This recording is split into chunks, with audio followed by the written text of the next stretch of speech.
Hello guys and welcome back to my YouTube channel. After a long time I'm making this video because I'm not getting time from last couple of months.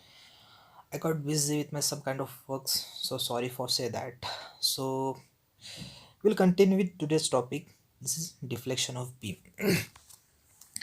Basically deflection of beam होता क्या है ये जानना बहुत ही important है. अब deflection of beam मतलब क्या? एग्जाम्पल आपको बीम तो पता ही होगा, आपने हर जगह पे बीम्स देखे होंगे कि हाँ अगर कोई भी स्ट्रक्चर आपको डेवलप करना है तो beam this is important thing. और हम डिफ्लेक्शन क्यों पढ़ते हैं ये इंपॉर्टेंट है. डिफ्लेक्शन मतलब एक अगर कोई बीम ज़्यादा डिफ्लेक्ट हो गया तो ब्रेक हो जाएगा. इस ये जो एप्लीकेशन है इसको हम समराइज करने के लिए बेसिकली डिफ्लेक्शन ऑफ बीम को हम पढ़ते हैं. अगर आप किसी भी सेक्टर्स में जाओ, जैसे कि डिज़ाइनिंग सेक्टर्स में अगर आप जाते हैं, ऑयल एंड गैस में जाओ, फिर आप कोई भी स्ट्रक्चर डिज़ाइन में चले जाओ, तो डिफ्लेक्शन ऑफ बीम हमको हर जगह देखने को मिलेगा. बेसिकली हम उसे एनालिटिकल मेथड से तो नहीं करते, बट बहुत सारे ऐसे सॉफ्टवेयर जैसे एनसिस है, सीजर है, या फिर हाइपर मेशेस हैं, ये जो सॉफ्टवेयर्स के थ्रू हम डिफ्लेक्शन ऑफ बीम को फाइंड आउट करते हैं.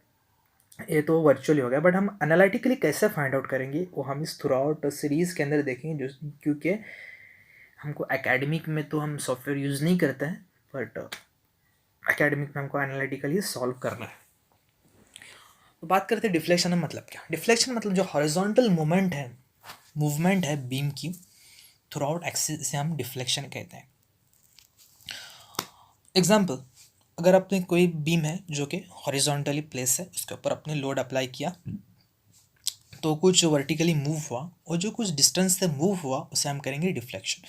उसके बाद पॉइंट आता है स्लोप. स्लोप मतलब क्या? स्लोप मतलब वो एंगल जिसके बिलोंग बीम वर्टिकली मूव हुआ है, वो एंगल हॉरिजॉन्टल से कितना, उसको हम कहेंगे थीटा, उससे कहेंगे हम स्लोप. डोंट वरी, मैं सिर्फ आपके सामने बोल रहा हूँ, सो आपको कुछ पता नहीं चल रहा होगा, पर इन मैक पैशंस हम लास्ट तक देखेंगे, बने रहिए आप. क्या स्लोप है, क्या डिफ्लेक्शन है, आपको पता चल जाएगा. ठीक है. उसके बाद आते हैं बाउंड्री कंडीशंस. बाउंड्री कंडीशंस मतलब क्या? एग्जाम्पल, जैसे कि हम जो डिफ्लेक्शन फाइंड आउट करने वाले हैं थ्रू आउट सीरीज़ के अंदर, वो हम एक डिफरेंशियल इक्वेशंस को यूज़ करके करने वाले हैं. तो जहाँ पर भी डिफरेंशियल इक्वेशंस यूज़ होते हैं वहाँ पे लगता है बाउंड्री कंडीशंस. ठीक है. तो वो बाउंड्री कंडीशन जो हम मैथमेटिक्स में लगाते थे वो बेसिकली क्या था, एक है मतलब हवा में ऐसे हम लोग उस क्वेश्चन को सॉल्व करते, उसके पीछे कोई ऐसा परफेक्ट लॉजिक नहीं लगता था, बट यहाँ पे हम लॉजिकली बीम के ऊपर लगाने वाले हैं. ठीक है. तो eight support deflection is zero. तो बाउंड्री कंडीशन हमेशा याद रखें, जब बीम सपोर्ट के पास होगा तो वहाँ पे आपको डिफ्लेक्शन जीरो मिलेगा, एंड जब स्लो और वहाँ पे आपको स्लोप मैक्सिमम मिलेगा. लेकिन याद रखिए, क्योंकि आप देख रहे हैं यहाँ पे जो थीटा है, राइट, ये जो थीटा है ना, ये थीटा वो क्या है, उसके सपोर्ट के पास थीटा क्या लग रहा है आपको, थीटा मिल रहा है. ठीक है. बट आपको जैसे आप यहाँ पे बढ़ते जाएंगे, जैसे वाई की तरफ जैसे आप चलते जाएंगे, तो यहाँ पे थीटा क्या होगा, जीरो होगा, मतलब एक स्ट्रेट लाइन आ जाएगी. ठीक है. Okay. Eight support slope is maximum. हाँ, सपोर्ट स्लोप की जो सपोर्ट किए हैं वहाँ पर आपको स्लोप मैक्सिमम मिलेगा, और यहाँ पे जो डिफ्लेक्शन है, ये जो वाई है, वहाँ पे आपको स्लोप जीरो हो जाएगा. जैसे देख रहे हैं ना, ये लाइन हॉरिजॉन्टल हो रही है, यहाँ पे कर्वेचर बढ़ते बढ़ते बढ़ते बढ़ते आ गए, फिर ये हॉरिजॉन्टल हो गया, जिसकी वजह से यहाँ पे स्लोप जीरो हो गया. अब आते हैं दूसरा कंडीशन, यानी कैंटिलीवर बीम. कैंटिलीवर बीम में आप जैसे आप देख रहे हैं कि जो उसका फ्री एंड है वहाँ पे आपको स्लोप एंड डिफ्लेक्शन मैक्सिमम मिलेगा, और जो सपोर्ट है वहाँ पे आपको स्लोप भी जीरो मिलेगा एंड डिफ्लेक्शन भी जीरो मिलेगा. ठीक है. अब मेथड्स के बारे में बात करेंगे. कौन से टाइप के मेथड्स हैं जिसके यूज से हम डिफ्लेक्शन फाइंड आउट करेंगे. तो पहली मेथड है double integration, Macaulay's, moment area, strain energy and conjugate. हम जो थ्रू आउट इस सेशन के अंदर जो चलने वाली जो मेथड है वो हमें मैकॉलिस, जो कि डबल इंटीग्रेशन मेथड की अपडेटेड वर्जन है. मोमेंट एरिया और स्ट्रेन एनर्जी के ऊपर भी मेरे पास बहुत सारे केसेस एंड प्रॉब्लम्स पड़े हुए हैं, बट इन फ्यूचर मैं कोई सीरीज़ बनाता हूँ तो वो भी उसके अंदर मैं कवर अप कर लूँगा. मैं आपको बताना भूल गया, ये जो थ्रू आउट सेशन हम लोग करने जो मैं वीडियोस बनाने वाला हूँ वो मोस्टली जो इम्पोर्टेंट है वो गेट एंड यूपीएससी के एस्पिरेंट्स को होने वाली, क्योंकि उन लोगों को जो क्वेश्चंस पढ़ते हैं एग्जामिनेशन के अंदर वो बेसिकली कि इम्पोर्टेंट केसेस के ऊपर ही आते हैं. ठीक है. एकेडमिक में अगर अब लोग हैं तो भी आपके लिए इम्पोर्टेंट है, क्योंकि अगर ये केसेस आपने समझ लिए तो आप कोई भी, मैं आपको प्रॉमिस करता हूँ, आप कोई भी डिफ्लेक्शन ऑफ बीम का क्वेश्चन इजीली सॉल्व कर सकते हो। ठीक है, तो ये हो गया। अब बात करेंगे हम नेक्स्ट पॉइंट। ठीक है, मैकॉलेज मेथड।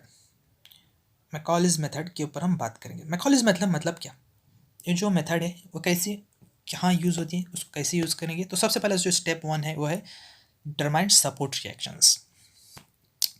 तो अगर आपने इंजीनियरिंग मैकेनिक्स अच्छे से पढ़ा होगा तो आपको पता होगा कि किस तरह से हम सपोर्ट्स की रिएक्शंस फाइंड आउट करते हैं। ठीक है, तो इसी तरह से अगर आपको नहीं भी आता है तो कोई बात नहीं, हम इन फ्यूचर जो वीडियोस बनाऊंगा उसमें आपको सारी आपकी जो डाउट्स है वो क्लियर हो जाएंगे।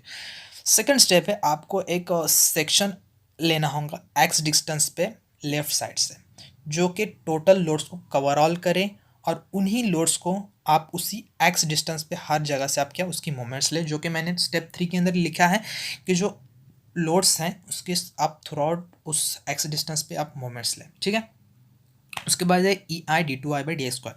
Basically E E I D to I by D स्क्वायर है इसे हम मोमेंट की इक्वेशन कहते हैं, जो मैं ऑलरेडी यहाँ पे लिख के आपको दिख रहा होगा।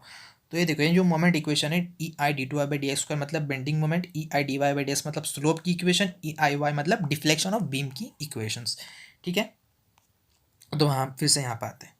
तो फिर मैंने ये जो मोमेंट्स फाइंड आउट किए मैं उसको इस इक्वेशन में मैंने लिख दी, तो ये इक्वेशन बन गई। अगर मैं इसको इंटीग्रेट किया तो आप देख रहे हैं यहाँ पे एक और इक्वेशन बन के आई जिसकी हो E I D Y by D X. तो जो ई आई D Y by D X है, जो इक्वेशन आई है, इसको हम बोलेंगे स्लोप की इक्वेशन। कौन सी? स्लोप वाली इक्वेशन। इसके साथ देखो यहाँ पे एक कांस्टेंट भी ऐड हुआ है, दिख रहे हैं आप, C1 वाला एक कांस्टेंट ऐड हुआ है, जो इसको हम कहेंगे इंटीग्रेशन कांस्टेंट। ठीक है, तो आगे बढ़ते हैं। अब बात करेंगे उसको अगर आप अगेन इंटीग्रेट करेंगे तो और एक कांस्टेंट आएगा C2। ठीक है, और एक C1। तो आपको पता होगा मैं बाउंड्री कंडीशन क्यों लूँगा। जैसे आपको पता होगा, आप अगर इंजीनियरिंग के फर्स्ट ईयर में डिफरेंशियल इक्वेशन सॉल्व करते थे तो उसके बाद कांस्टेंट आता था, फिर आप उसको बाउंड्री कंडीशन लगा के उसका आंसर्स निकालते थे। उसी तरह से आप इनको यहाँ पे आपको प्रैक्टिकली सॉल्व करना है। तो आप C1 एंड C2 की कॉन्स्टेंट्स की जो वैल्यूज़ है बाउंड्री कंडीशन डाल के निकाल लीजिए। फिर आपको पर्टिकुलर स्लोप एंड डिफ्लेक्शन की इक्वेशंस मिलेंगी। फिर आपको जिस अलॉन्ग लेंथ पे आपको डिफ्लेक्शन एंड स्लोप चाहिए उस वहाँ पर आप लोग निकाल सकते हैं। ठीक है, तो ये हुआ all of Macaulay's method and introduction to deflection of beam. अब बात करते हैं टाइप्स ऑफ बीम के बारे में। ये आप लोग को तो पता ही होगा बट हम इसको थोड़ा सा पढ़ लेते हैं। ठीक है, तो ये क्या है? Simply supported beam. सबसे पहले किन टाइप्स की बीम्स आते हैं, तो ये जो बीम्स हैं सबसे पहला है सिंपली सपोर्टेड बीम, एक है कैंटिलीवर बीम और एक है प्रोप कैंटिलीवर बीम और fix beam and continuous beam. तो ये बीम्स क्या है, कौन से टाइप्स की बीम, हम किस तरह से हम डिफ्लेक्शंस निकालेंगे और हम लोग देखने वाले। तो इसका एप्लीकेशन क्या है? सिंपली सपोर्टेड बीम मतलब क्या, जैसे एग्जांपल रखे कि एक अपने और बार है उसको अपने ऐसे सिंपली किसी दो सपोर्ट के ऊपर रखा हुआ है, सिंपली सपोर्टेड बीम।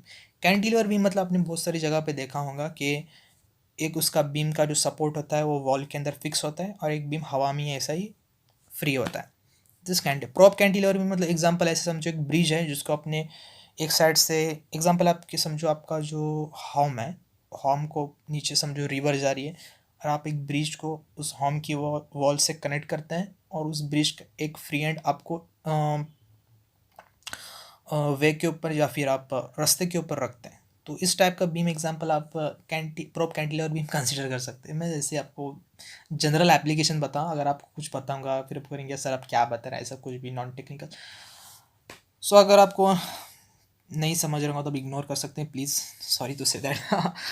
अंदर बात करेंगे फिक्स बीम के बारे में। तो फिक्स बीम क्या होते हैं? जो फिक्स बीम होते हैं जनरली हम कहाँ देखते हैं, जो कि बिल्डिंग के जो स्ट्रक्चर्स होते हैं वहाँ पर आपको फिक्स बीम देखने को मिलते हैं। जो मोस्टली जो बिल्डिंग स्ट्रक्चर्स जो बनते हैं ना वो फिक्स्ड बीम से ही बनते हैं। ठीक है, कंटिन्यूस बीम कहाँ पे होंगे? जो कंटिन्यूस बीम्स हैं वो जो ब्रिजेस होते हैं वहाँ पे हम लोग कंटिन्यूस बीम यूज़ करते हैं। ठीक है, तो ऑलमोस्ट आपको मेरे ख्याल से क्लियर हो चुका होगा कि बीम्स कहाँ, कौन से बीम्स कहाँ कहाँ यूज़ होते हैं। ठीक है, उसके बाद करेंगे types of loading. Types of loading क्या है? कितने टाइप्स के लोड होते हैं? एक होता है point load, uniformly varying load, couple and uniformly distributed. इतने टाइप्स के लोड्स हैं। क्या है लोड, कैसा है, मैं आपको जो अगर हम केसेस पढ़ने वाले उसमें हम लोग देखेंगे। ठीक है, so thanks for watching this video, hope यार आपको सबको कुछ समझ आ चुका होगा। फिर भी अगर आपको कुछ क्वेरी हो तो आप कमेंट बॉक्स में ड्रॉप डाउन कर दो। मैं आपको आपकी जो कुछ क्वेरी होगा उसको मैं सॉल्व करने की कोशिश करूँगा। So if you are watching this video, do like and subscribe my YouTube channel and share with your friends. Thank you and bye bye.